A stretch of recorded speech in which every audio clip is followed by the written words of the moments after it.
கழுத்து ஒரே peak அப்பிக்கிட்ட sir. கழுத்து பீக்குன உடனே இந்த முட்டி எடுத்துட்டு ஒரு வவுத்துல குத்திட்டு நான் சொன்னா நீ கேளு, ஊர்ல போய் இது நடந்தது எங்கன்னு சொன்னா விடவே மாட்டேன். ஒரு செகண்ட் கூட விடல சார்.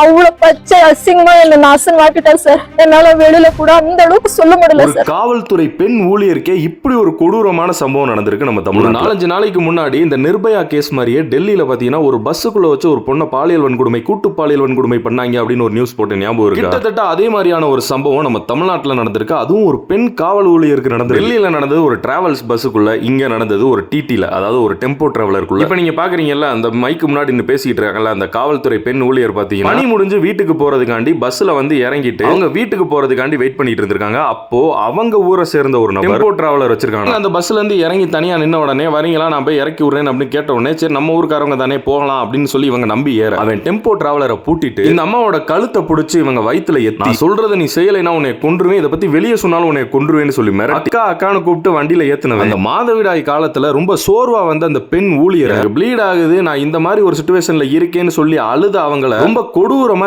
ஈனத்தனமா பாலியல் வன்கொடுமை பண்ணி இருந்திருக்கேன். அந்த எனக்கு ஸ்ட்ரென்த் இல்ல, ப்ளீடிங் ஒரு பக்கம் போதுங்க சார் ரைட் லெக்ல. ஆனா ப்ளீடிங் போது நான் எனக்கு யூரின் அர்ஜென்ட் கூட விடல சார். கழுத்துக்கு போட்டு ஒரு கழுத்து நெருக்கி ஊர்ல போய் உங்க யார்கிட்டாவது சொன்னேன்னா உன்ன அவ்வளவுதான், நான் வெளியில வந்து விடவே மாட்டேன் உன்னன்ற அளவுக்கு அவ்வளவு பச்சை அசிங்கமா என்ன நாசன் வாக்கிட்டா சார். சார் அவங்க மேல நடவடிக்கை எஃப்ஐஆர் போட்டிருக்காங்க சார்.